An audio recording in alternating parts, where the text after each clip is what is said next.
Former board chairman of Ghana Infrastructure Investment Fund, Professor Ameyaw-Ekumfi, Solomon Asamoah, the former CEO of the fund, together have been charged for 6 counts, including causing financial loss to the state. The charge sheet filed on Tuesday, May 13, preferred 6 counts. 2 of them are on the same count of conspiracy.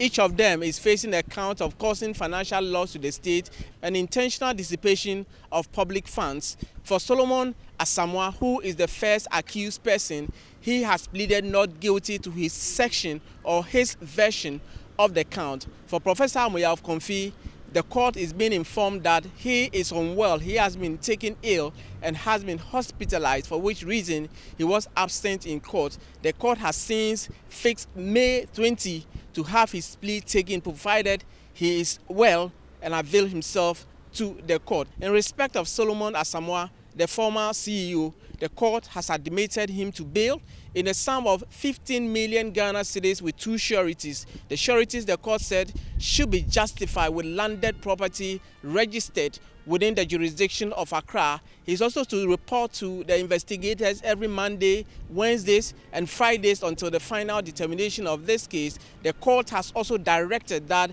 he deposit his passport, both local and foreign, to the registry of the court. One thing that also came to the fore is to the effect that the whole case that is before the court, the accused persons collaborated and Ghana lost funds to the tune of $2 million, for which reason they have been charged for not properly accounting for that.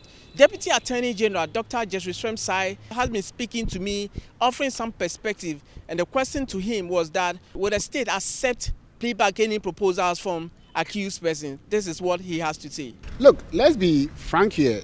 Our policy of recover the loot is simply primary. I mean, the first objective is to get the money.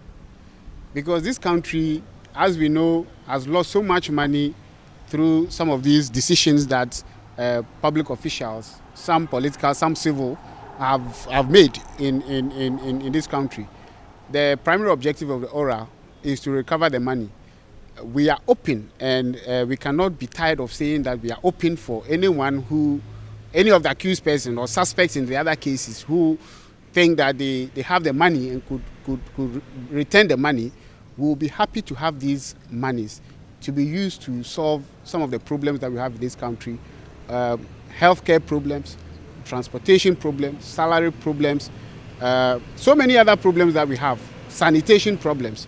President John Mahama is interested in solving those problems, and we need money to solve them. So again, let me repeat that we will be happy to take any money that anyone has.